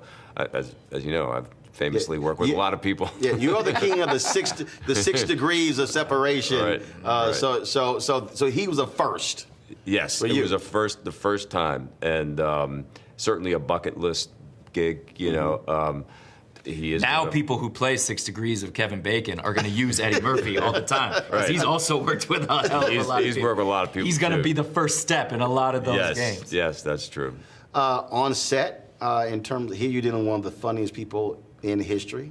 He doesn't try to be funny, though, you know? It's not like... But did you try to make him laugh? Oh, nah, not really. If you try to make him laugh, that's not the way to make Eddie laugh, in my experience. Like, he'll laugh if you just tell him a real story from your real life. He'll find the humor in it. Got it. For you, in terms of playing, you know, not so nice of a guy. That's the understatement. Not the same as your character out of Boston, though. Right. No, he's a different kind of bad guy. Yeah. Listen, I mean, I mean, that's a pretty good example. I mean, people who are have questionable moral values. Sometimes I like to go there. You know, I don't know why I find myself in that situation, but to me, it's really about making them different. And if you look at those two guys, they're really cut from a different cloth. So that's what's fun for me. And of course, you're a different character, good guy here. But I was cracking up on the helicopter scene. Yeah, he's a good guy. He's a terrible helicopter pilot. Right. So how hard was it not to just crack up when he kept cussing you out because of your flying? Such a great scene. Oh my God, I loved it. It was so fun to see again. Thanks, man. Thank you. Yeah. Let me just sorry to interrupt you. Please go. My wife was just screaming. She's like, oh, she's a very vocal. She watched a movie last night with the crowd. So that was her. That was her. She's like, oh my God. Yeah. Oh. All through the helicopter. She's like, honey, all right, goodbye. Well, that's because that helicopter really did that. It wasn't me really flying it, but they had a real guy, this incredible stunt helicopter pilot that really did do that stuff, falling off the building and coming really close to the street and coming really close to the bus. Like, nowadays in a lot of action movies, it's all just CGI. It's all visual, digital effects. It's fake. Right. But this was a real helicopter doing these real things. They just photographed, and I think you can still feel that realness. You really can. Yeah, well, that was again. You saw the interaction. Again, I'm just sitting here going, I'm like, I know, because how he was just cussing you out through the whole deal, and you like, please shut up. Yeah, it was funny. It's really funny. Last point for both of you. I always ask this question of book authors. Your wow moment making this movie. Just that one thing where even you went, oh, wow. I'll tell you, it relates to the helicopter. Of all the things that I've done and been thrown into, all kinds of, crazy situations, physical, whatever, on movies, the thing I've never done is they have these cars where I'm driving, but I have no control over the car because the driver's on the roof of the car with controls that actually operate the car, and swinging through a bunch of stunt drivers and these guys in the helicopter rig next to it. And they said to me right before we said action, somebody said, just hang on, because this is going to be a little disconcerting. And let me tell you, it was fun as shit. I mean, I was just like, this is so fun. I love what I do for a living. It was great. Shooting at these guys, and it was funny. That was a crazy day. Yeah, it was shutting down Wilshire Boulevard, and we're in this hydraulic helicopter rig. It felt like someone had built like a Disneyland theme park ride just for us, just for the day. Yeah. All right. Well, certainly I hope folks enjoy it. I appreciate it. Thanks a lot. Thank you. Cheers. Right. So, Gavin, I was ready for the movie. I've seen it. Did you get a chance to check it out? I haven't checked it out yet, but I can tell you, I know what I'm about to do this weekend. Yeah, exactly. And it's just one of those movies that, I was ready for a part. Axel left. He has been doing a lot out there. There's a really interesting interview with him for the New York Times on The Interview, where he talks about his career. He talks about, just making it through being famous and still really rising above and not getting caught up in a lot. And I think a lot of credit should be given to him, Gavin. Absolutely. No, I think so as well. Dr. Malveaux, have you gotten a chance to see the movie? I have not. I am not the movie demographic, if you know what I mean. They do movies and it's sort of like a 25 to 45, and I've been there, done that, got the T-shirt. I probably will go see this with some friends, but I don't do a lot of movies. So this is the woman who goes out at 2:00 a.m. with Dorothy Knight, but don't go to the movies.